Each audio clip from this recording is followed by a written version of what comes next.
গতানুগতিক শিক্ষা ব্যবস্থা থেকে বেরিয়ে আসতে হবে।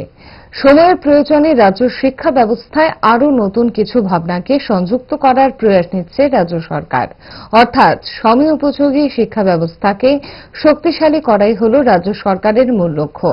শিক্ষায় রাজ্যের মূল লক্ষ্যবস্তু কি তা আজ নিজের মুখেই জানিয়েছেন মুখ্যমন্ত্রী ডক্টর মানিক সাহা।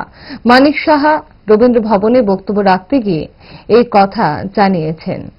আজ ছিল রাজধানীর বনিজি স্কুল নেতাজি সুভাষ বিদ্যানিকেতনের প্ল্যাটিনাম জুবলি উদযাপনের সমাপনী পর্ব। এই কর্মসূচির মূল আয়োজন ছিল রবীন্দ্র ভবন প্রাঙ্গণে। সেখানে অনুষ্ঠানের উদ্বোধক ও প্রধান অতিথি হিসেবে উপস্থিত ছিলেন মুখ্যমন্ত্রী ডক্টর মানিক সাহা, ছিলেন রাজ্যের সাংসদ রাজীব ভট্টাচার্য সহ প্রাক্তন বিধায়ক ডক্টর দিলীপ দাস সহ অন্যান্য আমন্ত্রিত অতিথিরা। মুখ্যমন্ত্রীর সভায় বক্তব্য রাখতে গিয়ে রাজ্যের শিক্ষা ব্যবস্থার আমূল পরিবর্তনের নানা দিক তুলে ধরেন।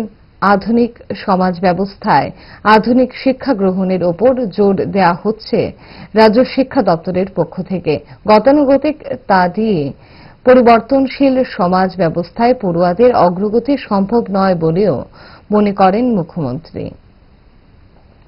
সরকার আমরা কিছু কিছু জিনিস এখন নতুনভাবে আমাদের যে গভর্নমেন্ট বা গভর্নমেন্ট এডেড স্কুলের মধ্যে যে কারিকুলাম যেগুলো আছে সেগুলোর মধ্যে আমরা কিছু চেঞ্জ করার চেষ্টা করছি।